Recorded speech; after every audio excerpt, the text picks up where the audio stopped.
Assalamualaikum warahmatullahi wabarakatuh. Nama saya Aulia Rahman. Pada kesempatan malam hari ini saya akan menjelaskan tentang materi belajar sejarah Islam di Indonesia. Sejarah Islam. Nah, materi sejarah Islam ini saya hanya menjelaskan dua saja. Pertama, sejarah masuknya Islam di Indonesia. Yang kedua, cara menyebarkan ajaran Islam di Indonesia. Next, kita mulai. Sejarah masuknya Islam di Indonesia ini dimulai dari pedagang Gujarat, lalu diikuti oleh pedagang Arab dan Persia. Nah, mereka itu awal mulai itu masuk pada abad ke-7 dan 8. Nyebar kira-kira. Tapi ya gitu paling nyebar kemana. Tapi ya gitulah.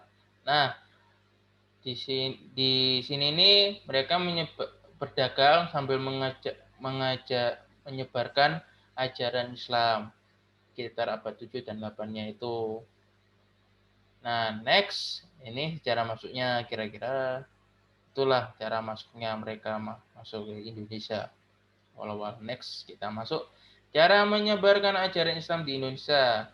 Ada 7 nih, yang satu perdagangan, perkawinan, pendidikan, tasawuf, kesani, politik, dan dakwah. Ketujuh ini itu prosesnya sangat lama. Yuk kita mulai dengan perdagangan. Perdagangan ini masuknya Islam itu perdagangan. Nah, kan tadi kan udah jelasin tuh awal masuknya kan nyebarin sambil berdagang. Nah, mereka berdagang itu mulai abad ke-7 sampai abad ke-16. Nah, mereka itu berdagang, habis itu mereka menetap menetap dan tinggal. Habis itu mereka itu tinggal di Selat Malaka. Sekitar abad ke-7 sampai 16 Masehi. Terus next, perkawinan. Nah, perkawinan ini dilakukan oleh pedagang Islam yang datang ke Indonesia. Nah, mereka menikahi orang wanita pribumi atau orang pribumi, orang asli lah, orang asli. Nah, awal mereka itu cara menyebarkan dari perkawinan. Nah, perkawinan ini dari komunitas kecil, keturunan lah. Pertama keturunan, habis itu menjadi masyarakat. Habis menjadi masyarakat, jadilah kerajaan. Nah, kerajaan ini ya banyak kita kenal, banyak sejarahnya kerajaan tuh. Kerajaan Islam ada tuh. Yus, next. Pendidikan. Nah, pendidikan ini mesti ngajar kiai. Kan benar kiai. Pendidikan tuh pendidikan tuh awal mula dibangun tuh cara mendidik itu digunain nganggo membangun pesantren sik lah. Go belajar agama. Nah, yang ngajari yo kiai apa ustad ngono. Nek akeh kakek kiai. Jika kiai tersebut terkenal, nah jadi kiai kalau kiainya terkenal itu bisa mempengaruhi kehidupan masyarakat di situ. Jadi pendidikan tuh penting. Ngajar ke HP. Jadi tirulah kiai yang baik. Nah, next. Tasawuf. Nah, tasawuf itu orangnya itu udah mendekati umat Islam, merupakan ajaran yang mendekatkan umatnya dengan Allah. Nah, atau Sang Pencipta lah. Nah,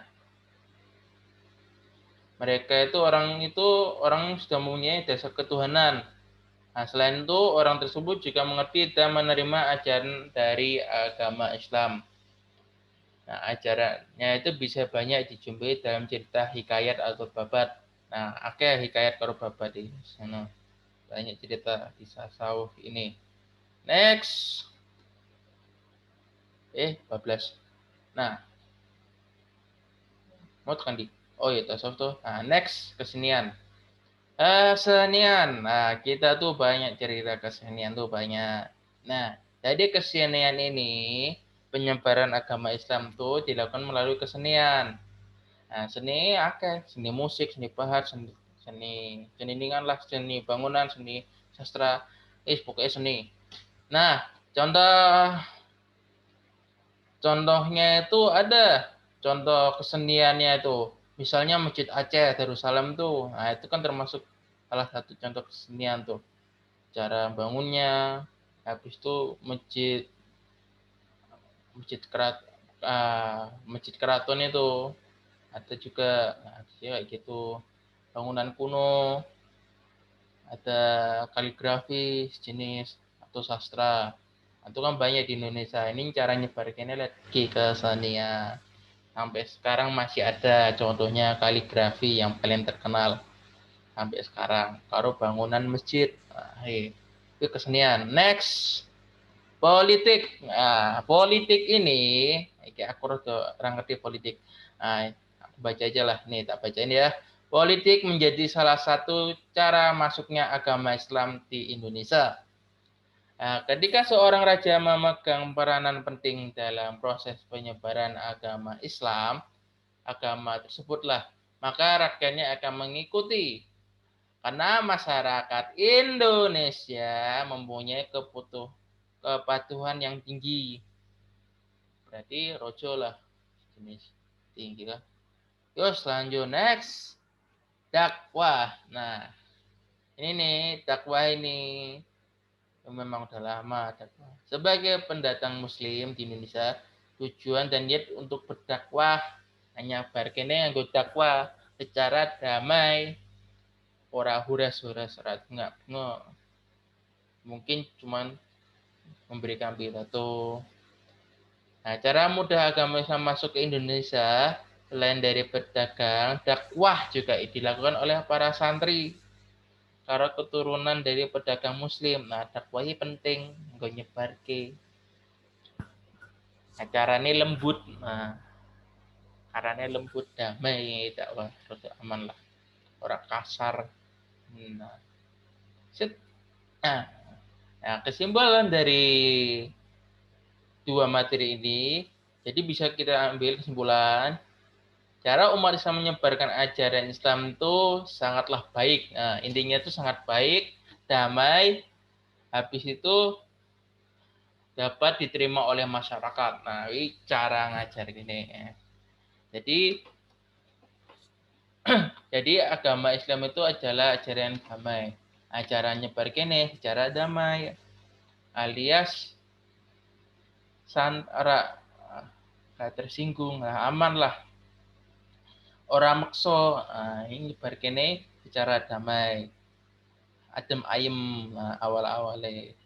Nah, sekian dari saya.